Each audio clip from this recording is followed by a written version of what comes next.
வாழ்வுரிமை கட்சி, தமிழக வாழ்வுரிமை கட்சி வேல்முருகன் என்ன சொன்னார்? இதே தான் சொன்னார். துணை முதல்வர் பண்ருட்டிக்கு வெள்ள நிவாரணத்துக்கு வரும்போது எதிர்க்கட்சி எம்எல்ஏவா இருந்தா கூட நாகரிகம் கருதி அழைத்திருக்க வேண்டும். நான் கூட்டணி கட்சி எம்எல்ஏ, எனக்கு அழைப்பே விடுக்கவில்லை. ஆக திருமா, கொங்கு ஈஸ்வரன், வாழ்வுரிமை கட்சி, இப்படி திமுகவுடைய கூட்டணி தலைவர்கள் எல்லாருக்குமே என்ன ஒரு புகார்னா, எங்களை மதிப்பதில்லை, உரிய மரியாதை கொடுப்பதில்லை.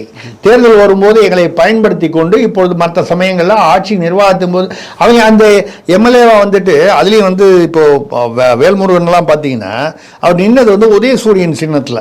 டெக்னிக்கலா அவர் திமுக எம்எல்ஏ, கட்சி தகவல் தடை சட்டம், டெக்னிக்கலா அவர் திமுக எம்எல்ஏ. அப்ப நீங்க அவர் கூட்டணி கட்சி தலைவர்ங்கிறது ஒண்ணு, திமுக எம்எல்ஏ டெக்னிக்கலா அப்படிங்கும் போது அவரை அவருடைய தொகுதியில அவருக்கு அழைப்பு இல்லை அப்படிங்கிறது ஒரு நியாயமற்ற விஷயம், ஒரு அடிப்படை அரசியல் நாகரிகம் இல்லாத ஒரு விஷயம். இதை ஏன் திமுக தலைமை உணரவில்லை என்று தெரியவில்லை.